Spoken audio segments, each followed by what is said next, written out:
అందరికీ నమస్కారం. నాలెడ్జ్ హబ్కి స్వాగతం. నా పేరు హరి. మనం ఇప్పుడు ఈఎంఐ క్యాలిక్యులేటర్ గురించి తెలుసుకుందాం. ఎక్సెల్ ద్వారా మనం ఈఎంఐని ఎట్లా క్యాలిక్యులేట్ చేయాలనేది ఒక్కసారి చూద్దాం. దానికి సంబంధించి ఇక్కడ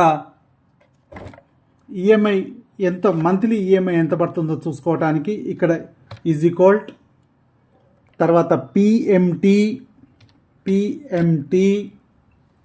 తర్వాత స్టార్ట్ బ్రాకెట్ తర్వాత రేట్ ఆఫ్ ఇంట్రెస్ట్ ఇక్కడ 10 ఉంది కాబట్టి దీన్ని ఇక్కడ తీసుకోవాలి. తర్వాత డివైడెడ్ బై 12 మంత్స్ కాబట్టి 12 మంత్స్ను క్యాలిక్యులేట్ చేసుకోవాలి. తర్వాత ఒక కామా, తర్వాత టెన్యూర్, దీనికి సంబంధించినటువంటి ఎన్ని సంవత్సరాలు ఉన్నదన్నది ఇక్కడ తీసుకోవాలి.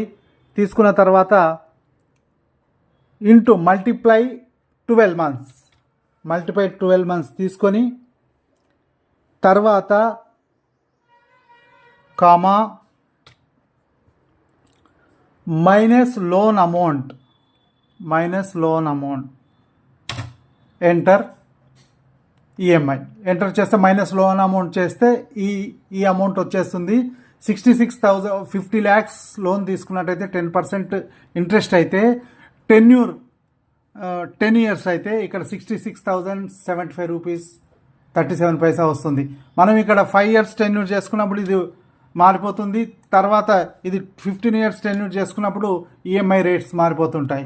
ఇలాంటి వీడియోస్ కొరకు మా ఛానల్ సబ్స్క్రైబ్ చేసుకోండి, ఫాలో అవ్వండి.